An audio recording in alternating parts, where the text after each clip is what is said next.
अक्षरं हृदि निरन्तरं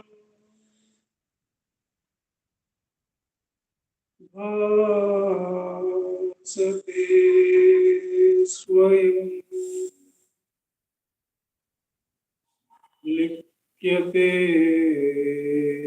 कथम्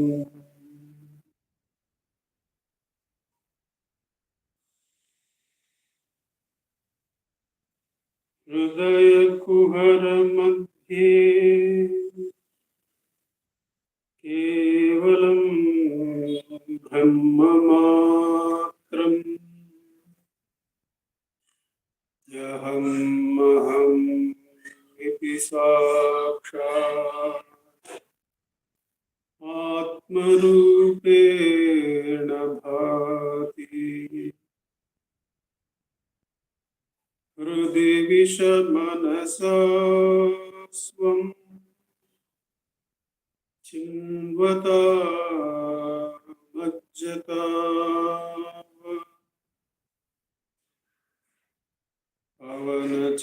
पवनचलनरोधा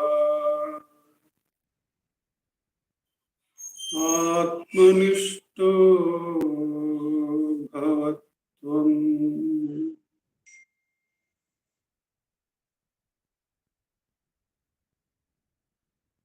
देहं मृण्मयवत् जडात्मकम् अहं बुद्धिर्न तस्यास्त्यतो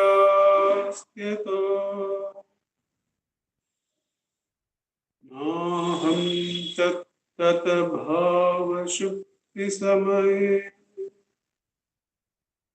सिद्धात्मसद्भावः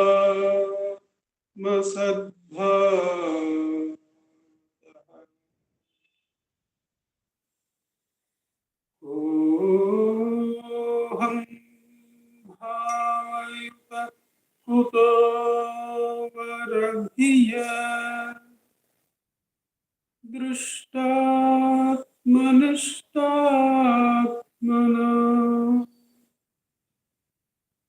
सोऽहं स्फूर्तितया अरुणाचलशिवः पूर्णो विभाति स्वयं सोऽहं स्फूर्तितया अरुणाचलशिवः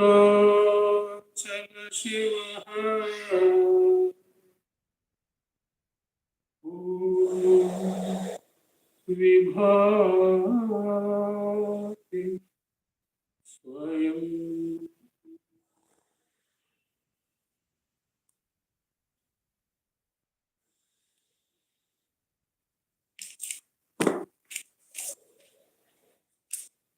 Namo Ramana. In this, our Thursday Satsang from Ramanacentre Center for Learning, it has been our practice to read 2 verses selected for us from Guru Vachaka Kovai, the work by Muruganar Swamigal. Each verse reading will be followed by a short meditation on its meaning, and that shall be followed by a practice session of 10 minutes of Atmavicharam.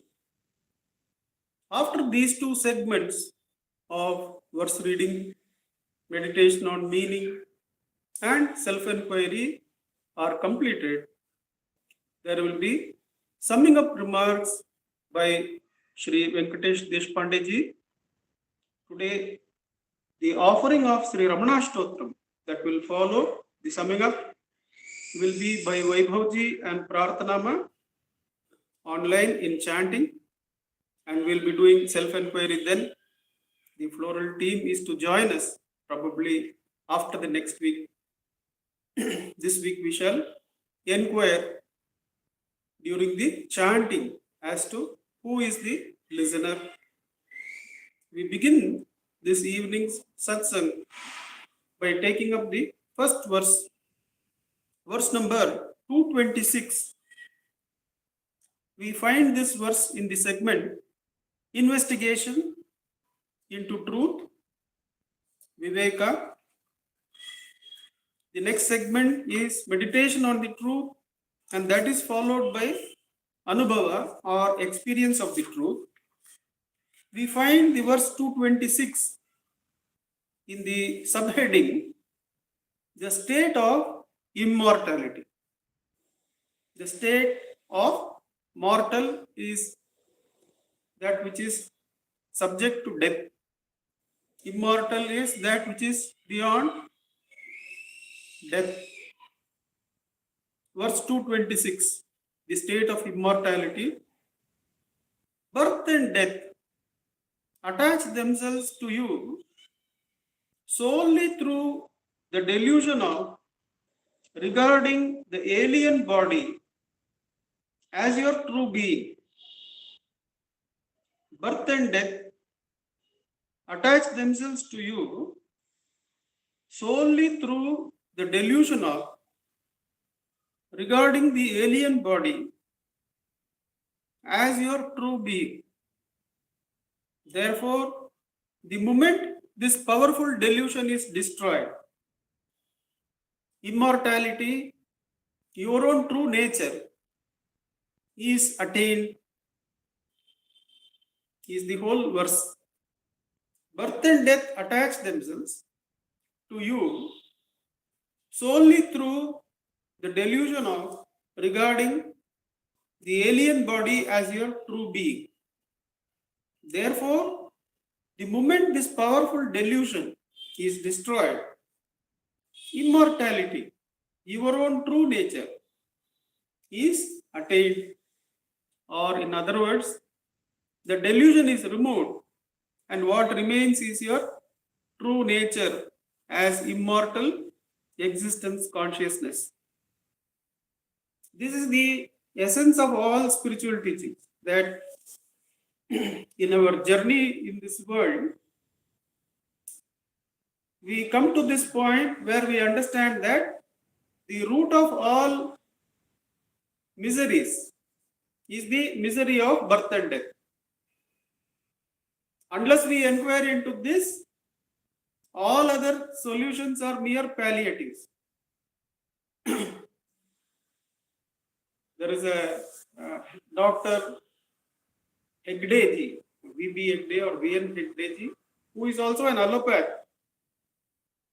He says that the only error that the average allopath doctor makes is that he feels he is going to make the patient immortal, as though the treatment is going to give him eternal life. So there is no humility as to the treatment is something that is going to give very temporary relief, some extension of good health or whatever. He says that is the primary delusion that they have, that, and it is not inquired into at all, that at least not by the average. There are a few who inquire into that, and they know when they counsel, they take that into account. And in our life, until we come to this, the Bhavaroga, the Roga of birth and death, we will be remaining in that area which is merely temporary treatment of the superficial manifestation of a cancer that is very deep rooted. Leaving the roots just as they are, if the cancer manifestation is merely removed, that is of no use, because what has caused it remains there. So the cause of misery is birth and death. This has to be firmly investigated. For instance, the famous first noble truth of Buddha, when we take, usually we celebrate birthday and we are very happy when somebody comes healed from a hospital or is growing, taking on a new regimen of exercise. They look much better, we say, and we celebrate it. But he says, birth is sorrow, growth is sorrow, illness is sorrow, death is sorrow. It is sorrow to be separated from that which you like, and it is sorrow to be joined with that which you dislike. He equates birth with death, because without birth, the death is not there. So it is called as Bhavaroga. And anyone who will ask Bhagavan, what am I going to become in the next birth? Or when will I get enlightenment? That is another question. When will I get enlightenment? Bhagavan will say, see if you have birth now. See if you have bondage now. If you don't have birth now, if you don't identify with the body as the I thought, nan in the deham. Therefore, the moment this powerful delusion that I am this body is destroyed and the consciousness is freed into its original nature, immortality, your own nature is attained. So, the story, the legend of the mustard seed is there, that about the Bhavaroga, the young lady who brings her son, very young child, has passed away unfortunately, and she has done enough meditation till then to realize that Buddha, who is camping in the outskirts of her town, he is the right person to approach to revive that child. She takes the child and goes to Buddha and says, I know only you can bring him back to life. I want you to bring him back to life. Buddha says, I will definitely do that. But you first go and see in that town which we can see from atop this hill. Go into that town or village. There are about 40 houses. From any of those houses, if you can get mustard seed from that house where no death has taken place, then I will revive your child. The implication being, if this is a particular problem given to you alone, if this is a suffering given to you alone, then I will relieve to you alone. But she goes and finds that none of the houses, those days were days of joint family, none of the houses were without death. Each of the householders are too happy to bring the mustard seed and give. But when asked, you must have had no deaths in your house. Why do you ask? More people have died than those who are alive now. Because they would remember the ancestors also much better than now, I think. So they would say more people have died than we can remember. And those who are living are few. Death is what is common to all of us. Whoever is born has to die. And after the second or third house, her meditation, her sincerity kicks in and she realizes this is not something that is peculiar to me. So by taking a medicine for me or my family, I cannot get rid of this disease. I should find out what is the common reason for this common illness all living beings have. All living beings suffer from Bhavaroga. What is the solution for that? Unless I have a common solution for Bhavaroga, I cannot apply it to myself. Unless you find the universal solution, you cannot get it particularly relieved. And the universal solution is, which Bhagavan gives, is to detach from the mortal part, as Bhagavan does as a 16-year-old boy. When the fear of death creeps in his first floor room, the fear of death comes and his mind is driven inward. He says he had no intention of looking up some elders, seeking doctors and other help. He decided, I have to find an answer here and now by myself. And he asks, what is it that dies? What is it that is mortal in me? What is it that is mortal in me? He says, the body is mortal. So let me still the movements of the body and whatever the perceptions it could bring. Only after perceptions we go for possessions. So perceptions and possessions are all stilled by making the body stiff. All sensory perceptions, sensory possessions stilled in one go. The body, as though rigor mortis has set in, it will be carried in a few minutes and it will be burned. Now breath is there, it is moving, it is having birth and death, it is having inflow and outflow. So let me still this. Drags the breath in and holds it. And he says, as soon as the breath was taken in like that and held, his mind also got stilled. Not even the I thought arose.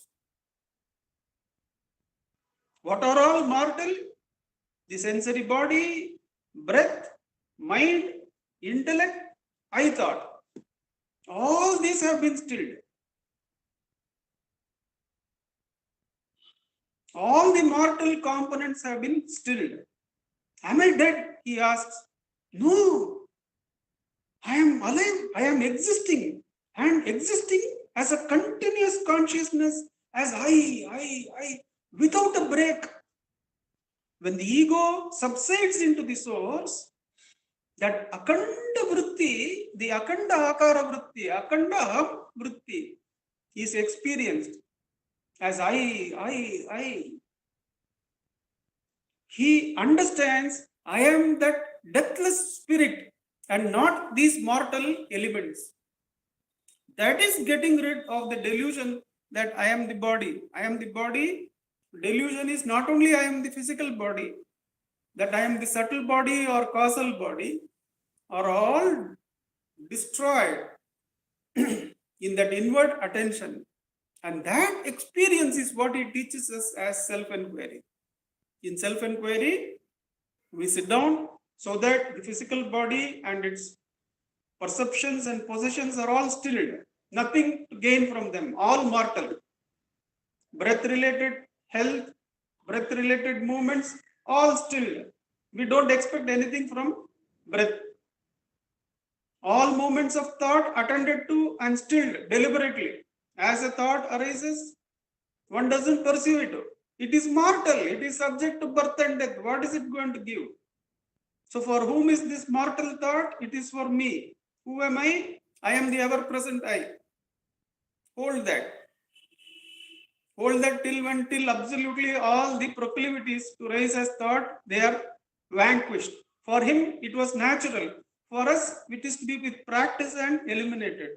When all the inner proclivities are eliminated, the total mortis causa is removed and the immortal being is revealed. Megha paye amushavaniva. Like when the clouds are all removed, how the sun shines.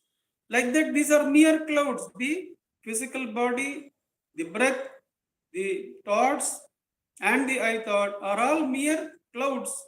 When they are all stilled, the Atma Surya is Swayam Prakasha. With Bhagavan's immense grace, let us sit in practice for the next 10 minutes. Ujjwalji will be able to help us out with the time.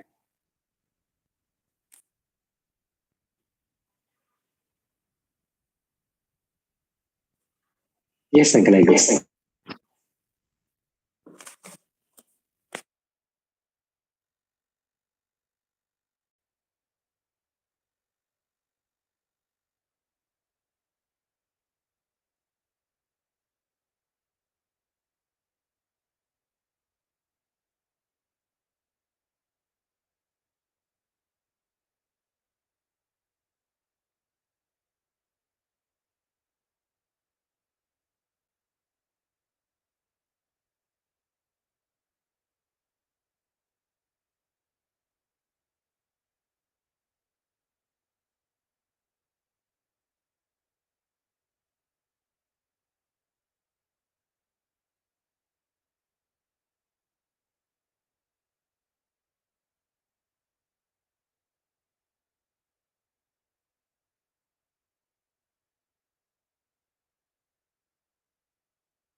Namo Ramana.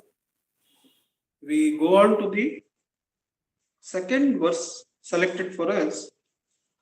Verse number 960.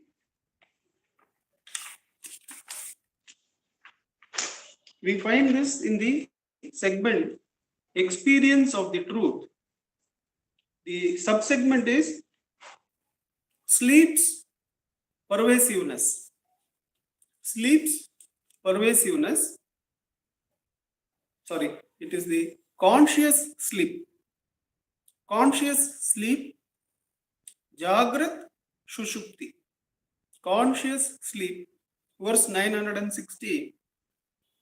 Only those who have established themselves in the lotus-like shrine of the heart and who have settled in the conscious sleep there, without dwelling in the sense objects that deceive those who trust them, have totally awakened. Only those have totally awakened to the world of liberation, the firmament of being consciousness. Firmament means the sky, the space of being consciousness. The rest have entered the dense darkness, the false ignorance that is termed worldly knowledge, and have gone to sleep there. Muruganar. The rest refers to the ignorant ones who wander in delusion, knowing nothing other than the deceptive sense objects that are perceived by the five senses. So, Jagrat Sushupti is one of the names given to Atma. As we go in the Jnana Marga, when it is explained in terms of transcending the three avasthas of waking, dream, and deep sleep, when that is the path that is opened up for us, then the state of abidance in the self or Atman is called as Jagrat Sushupti. It is the very same self-abidance which is called as the combination of deep sleep and waking. The consciousness of the waking combined with the object-free existence of deep sleep, both brought together, is Jagrat Sushupti. The freedom from all conditionings, objects, but the consciousness being ever alert, easily, restfully, effortlessly alert. That is the Jagrat Sushupti. Only those who have established themselves in the lotus-like shrine of the heart and who have settled in the conscious sleep there. Conscious sleep is when thoughts come, obviously one doesn't move in the area of the senses, not in the area of emotions, not in the area of thoughts. When thoughts come, that is dream-like now. So one has to awaken from dream. How to awaken from dream? Not to pursue the thought and build the dream, but to ask for whom is this thought? Who am I? Then we are going for conscious sleep. The I, when it is moving, it is Jiva. The I, when it is still, it is Ishvara. Ishvara has no movement, says Bhagavan. He is the unmoved mover. In his Sannidhi, he has no sankalpa. When there is sankalpa, there is movement. In his mere presence, the entire creation, the Antakaranas and the Bahir Loka, all that works in the mere presence of the Aham Spurana. Now, to hold that I is to go to conscious sleep with effort. Is to go to conscious. What is Atma Uchara? Atma Uchara is going to conscious sleep with effort. When the thought wants us to bring to the dream and then to the waking, see, the inner thought is manifested as thought and converts into speech. Now we are bringing that into the waking state. Therefore, fortunately, we are discussing about the whole process. So the inward journey, the real journey to the conscious sleep is what we are discussing about. When it is done with effort, it is called as sadhana. When will effort be still required? When there is the push of thought. When thought wants to come out and say this or that, we have to make the effort of who am I? Still the I. That is Jagrat Sushupti with effort. When all the inner proclivities, the vasanas, have been eliminated, when there are no enemies in the fortress, the so-called subconscious, then the subconscious is transcended.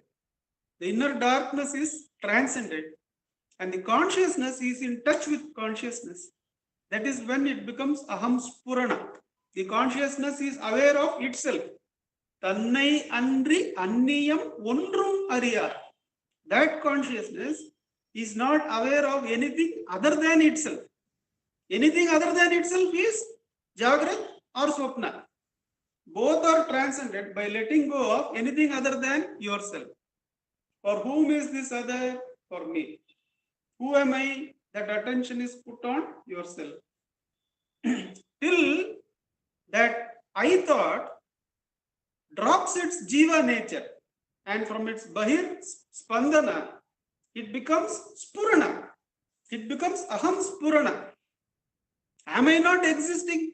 Why should I run after that thought? The thought keeps changing. Why should I run after that thought and enter into dream or waking? Let me go into Jagrat Sushupti. Till Jagrat Sushupti is natural. Even when the body is speaking, acting, writing, the Jagrat Sushupti has not gone anywhere. It is shining as I. I am the deathless spirit is not lost at all, even when one is functioning in the world. That is called as Sahaja Samadhi or Sahaja Nirvikalpa Samadhi. Till such time, one has to practice Atmavichar. One has to put effort and go to Jagrat Sushupti. Till Jagrat Sushupti is natural in us. It is shining as I, as the Shruti note, says Bhagavan. When it is shining like that, then one understands one is the Akanda Akara Vritti. Then even if the body is participating in the world, that nature is not lost, it is ever present. That is where we reside in that, that lotus-like shrine of the heart, and we have settled into conscious sleep there. There we don't dwell in the sense objects, even though sense objects are visible. The interest in them is gone. One is clear that one's own nature is the Swarupa, and that is abiding in the Jagrat Sushupti. The rest have entered into the dense darkness, the false ignorance, that is termed worldly knowledge. When we build worldly knowledge and feel that will be of help to us, then that is ignorance, says the verse. That is sleep. That is real sleep of ignorance. That underlies the three states. The sleep of ignorance underlies waking, dream, and deep sleep. The conscious sleep is the Turiya. The conscious sleep is the Turiya, the one beyond the three states. That is what one is taken to in Atmavicharam. Atmavicharam, the very name is self-explanatory, that the attention which was going towards Anatma is turned and fixed in the Atma, so that the very nature of that I thought is transformed. It is no more thought in nature. It is Aham Spurana. It is the Kanda Akara Vritti. It is conscious sleep.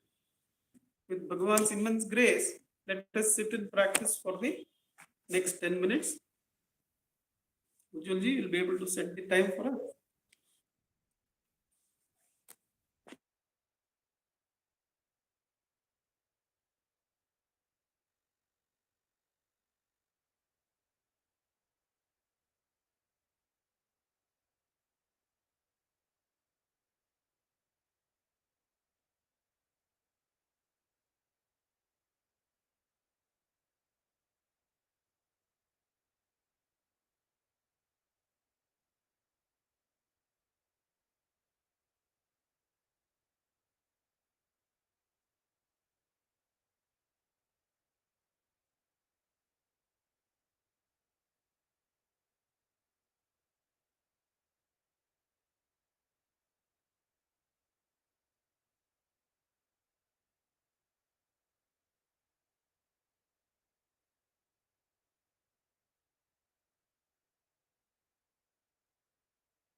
नमो भगवते श्रीरमणाय।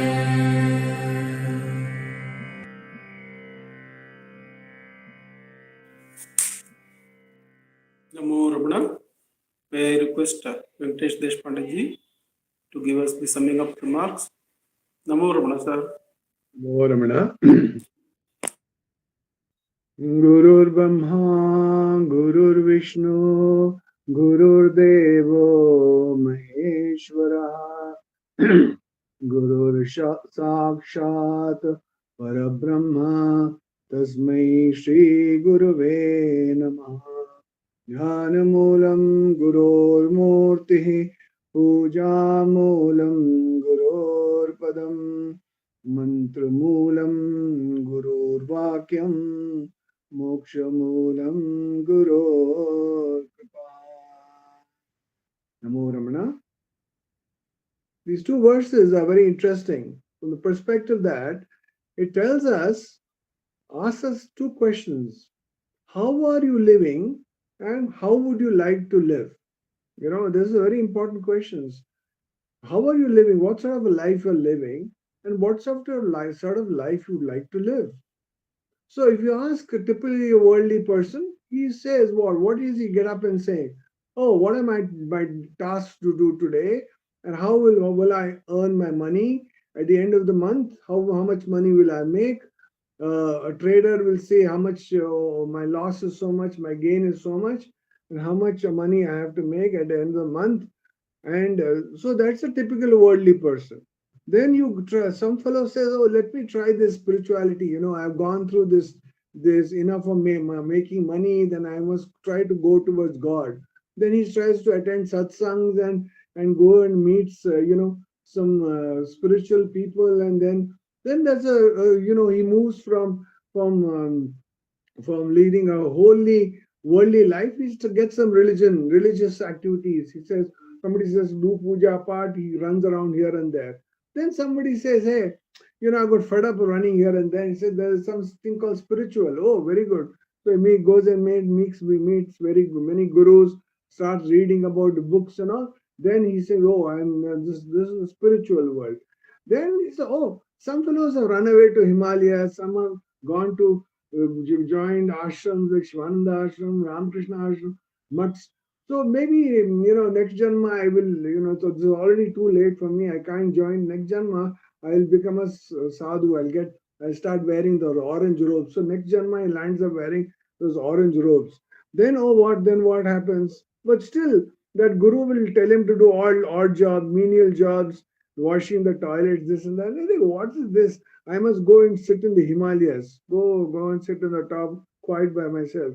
Oh, really? Okay, go sits there. The wild animals come and chase him. Something happens.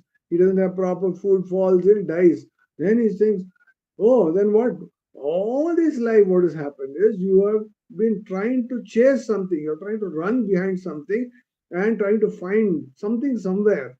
I don't know where it is available, but trying to find something somewhere. And then somebody knocks you on the head and says, hey, it's like that 10 men. That then 10th man is knocked on his head and says, hey, you've forgotten yourself. You were always there, but you've forgotten yourself. Come on, why don't you just go inside and try to find out who you really are? So that knock on the head comes sometime in our lives, and then he says, oh, let me try and find out who this person is, and I will try and do some sadhana. When you the sadhana, then all these karma yoga, bhakti yoga, jnana yoga, raj yoga, all these it's like eating one wedding lunch, so many vegetables, so many sambar, rasam, curds, everything is coming on. So what should I do with all this? And your head starts reeling, and everybody's talking about different things. Then what happens? One day you wake up and say, you come to Bhagwan. Bhagwan says, Hridaya Kohara Madhye, Kevalam Brahma Matram. Oh, really? God is within. Then why was I running around all these things mentally, running to various places and all? Oh, so God is within me. Then okay, so where is this fellow? God, I don't seem to understand. World I can understand. I can catch hold of things. I can go to the temple, I can fall at the God's feet, I can ask God. Sometime a flower falls from the God, that means it will come true. All those conceptions are there, and I feel good. My neighbor says, "Oh, Venkatesh is very, very, religious minded. He goes to the temple every week. He gives some dakshina. Oh, feel very good." But then what happens? Then, well, good. Then finally you land up with Ramana, and then he says, "What do you need? You need only silence." Oh, really? You need only silence. Mauna. Where is this Mauna? I start looking for this Mauna and running here, there, attend all these workshops and all. No Mauna. I don't. I get Mauna for a few minutes, then Mauna is gone. Oh, silence. Silence is the most important thing. And then, oh, then there was, where is this God? God, he says, oh, God is also silence. Really? God is silence. So why was I thinking God is like this? God is like that, and he's this form. Ganesha is Shiva is supreme, Vishnu is not so supreme. All these concepts are there going on my head. And then they say, "Oh, you got away. Summa iru." Bhagwan says, "Oh, go back to where you started."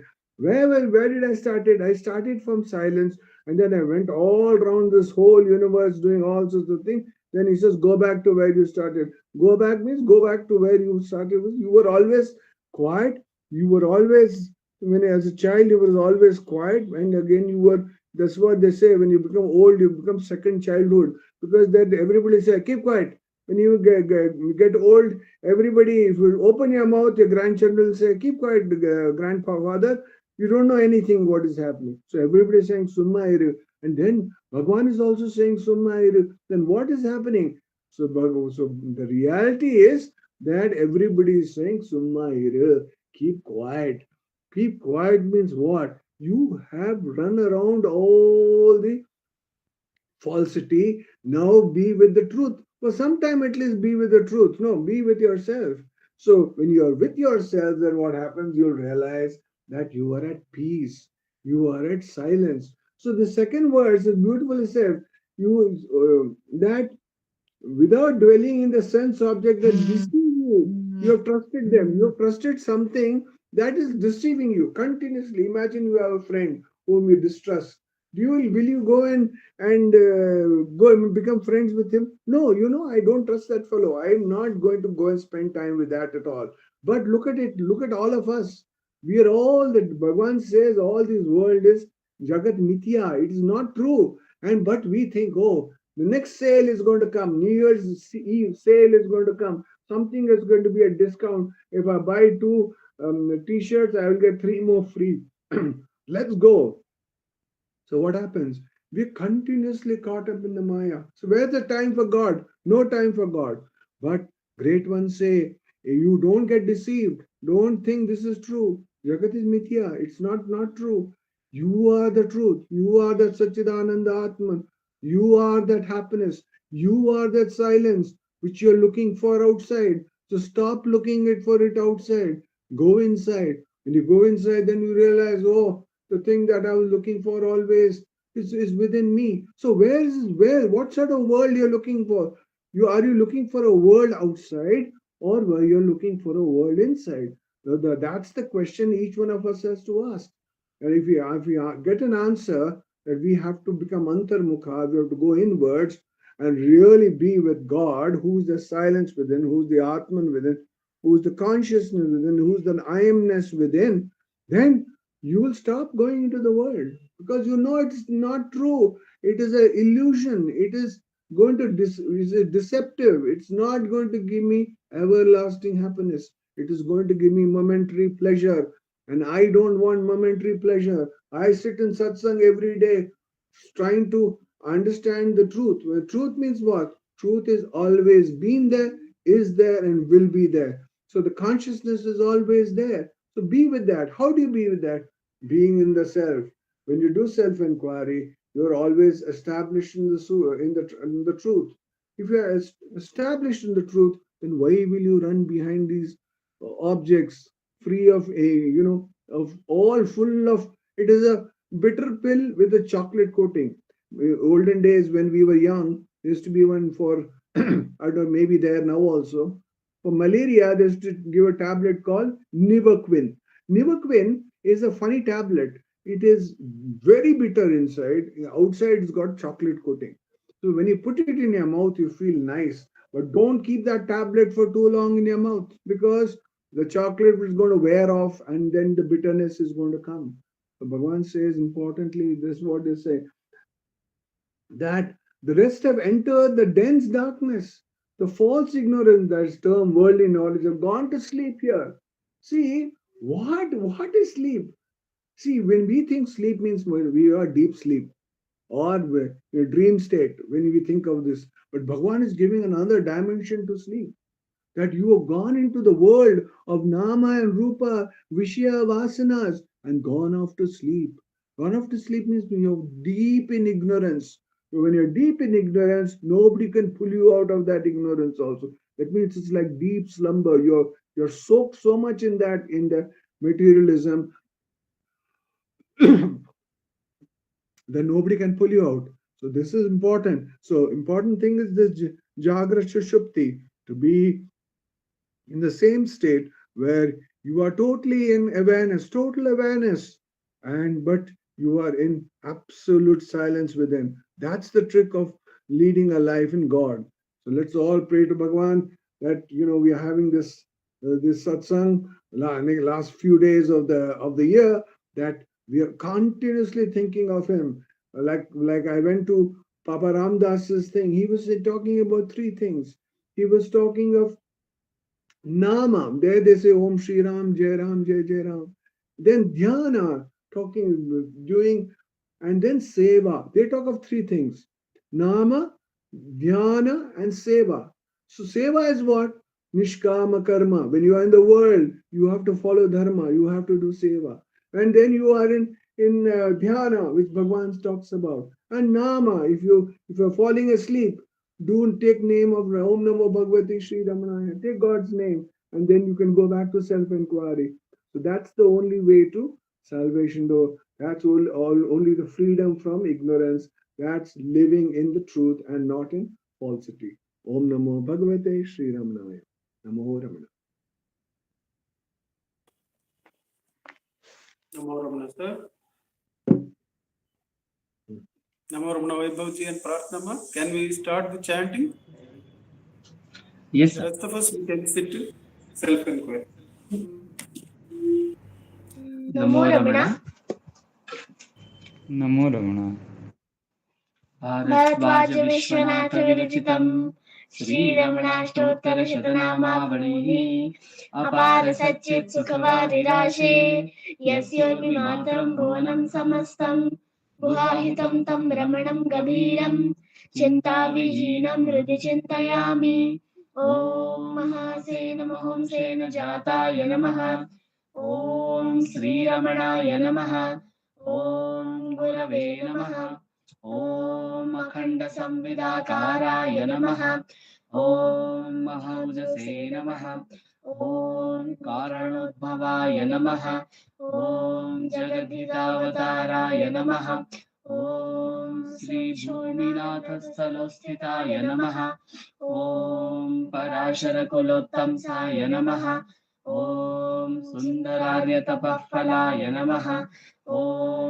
कमनीयसुचारित्राय नमः ॐ सहायाम्बा सहायवते नमः ॐ शोणाचलमहोलीनमानसाय नमः ॐ स्वर्णहस्तकाय नमः ॐ श्रीमद्द्वादशान्तमहास्थळे लब्धविद्योदयाय नमः ॐ महाशक्तिनिपातेन प्रबुद्धाय नमः ॐ परमार्थविदे नमः ॐ तीव्राय नमः ॐ पितृपदान्वेषिणे नमः ॐ इन्दुमौलिना पितृमते नमः ॐ पितुरादेशतः शोणशैलं प्राप्ताय नमः ॐ तपोमयाय नमः ॐ उदासीनाय नमः ॐ महायोगिने नमः ॐ महोत्साहाय नमः ॐ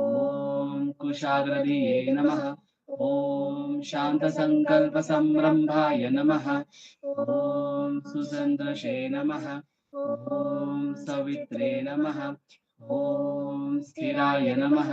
ॐ तपक्षपित सर्वांगाय नमः। ॐ फुल्लाम्बुजविलोचनाय नमः। ॐ चन्द्रिकासितहास श्रीमण्डिताननमण्डलाय नमः। ॐ चूतवाट्यां समासीनाय नमः। ॐ चूणिताखिलविभ्रमाय नमः। ॐ वेदवेदान्ततत्त्वज्ञाय नमः। ॐ चिन्मुद्रिणे नमः। ॐ त्रिगुणातिगाय नमः। ॐ विरूपाक्षगुहावासाय नमः। ॐ विराजदशलाकृतये नमः। ॐ उद्दीप्तनयनाय नमः। ॐ पूर्णाय नमः। ॐ रचिताचलताण्डवाय नमः। ॐ गम्भीराय नमः। ॐ परमाचार्याय नमः। ॐ सुप्रसन्नाय नमः। ॐ अभयप्रदाय नमः। ॐ दक्षिणास्य निभाय नमः। ॐ धीराय नमः। ॐ दक्षिणाभिमुखाय नमः। ॐ स्वराजे नमः। ॐ महर्षये नमः। ॐ भगवते नमः। ॐ ईड्याय नमः। ॐ भूमविद्याविशारदाय नमः। ॐ विमलाय नमः। ॐ दीर्घदर्शिने नमः। ॐ आप्ताय नमः। ॐ ऋजुमार्गप्रदर्शकाय नमः। ॐ समदृशे नमः। ॐ सत्यदृशे नमः। ॐ सत्याय नमः। ॐ प्रशान्ताय नमः। ॐ अमितविक्रमाय नमः। ॐ सुकुमाराय नमः। ॐ सदानन्दाय नमः। ॐ मृदुभाषिणे नमः। ॐ दयार्णवाय नमः। ॐ श्रीशोणाचलहृद्बोधस्कन्दाश्रमनिकेतनाय नमः। ॐ सद्दर्शनोपदेष्ट्रे नमः। ॐ सद्भक्तवृन्दपरिवृताय नमः। ॐ गणेशमुनिभृङ्गेन सेविताङ्घ्रिसरोरुहाय नमः। ॐ गीतोपदेशसारादिग्रन्थसञ्चिन्न संशयाय नमः। ॐ वर्णाश्रममतातीताय नमः। ॐ रसज्ञाय नमः। ॐ सौम्याय नमः। ॐ आत्मवते नमः। ॐ सर्वावनिमतस्थानाम् आराध्याय नमः। ॐ सर्वसद्गुणिने नमः। ॐ आत्मारामाय नमः। ॐ महाभागाय नमः। ॐ मातृमुक्तिविदायकाय नमः। ॐ विनताय नमः। ॐ विनुताय नमः। ॐ विप्राय नमः। ॐ मुनीन्द्राय नमः। ॐ पावकोज्ज्वलाय नमः। ॐ दर्शनादगसंहारिणे नमः। ॐ मौनेन स्वात्मबोधकाय नमः। ॐ मृच्छान्तिकरसानिध्याय नमः। ॐ स्मरणात् बन्धमोचकाय नमः। ॐ अन्तस्तिमिरचण्डांशवे नमः। ॐ संसारार्णवतारकाय नमः। ॐ शोणादृशस्तुतिद्रष्टे नमः। ॐ हार्दविद्याप्रकाशकाय नमः। ॐ अविच्युतनिजप्रज्ञाय नमः।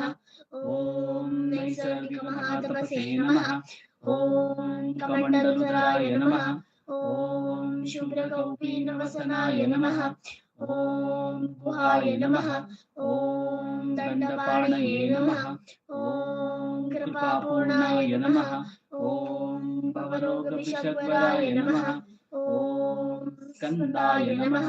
ॐ देवतमाय नमः। ॐ अमर्त्याय नमः। ॐ सेनान्ये नमः। ॐ पुरुषोत्तमाय नमः।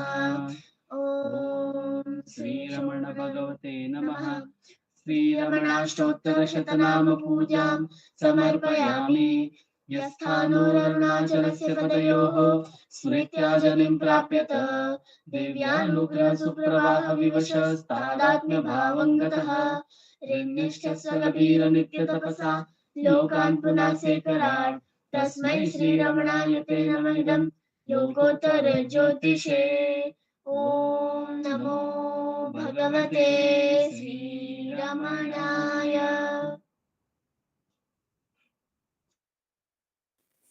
नमो रमणा प्रार्थना, नमो रमणा विभो जी, नमो रमणा वेंकटेश जी, उज्जवल जी, नमो रमणा टू ऑल.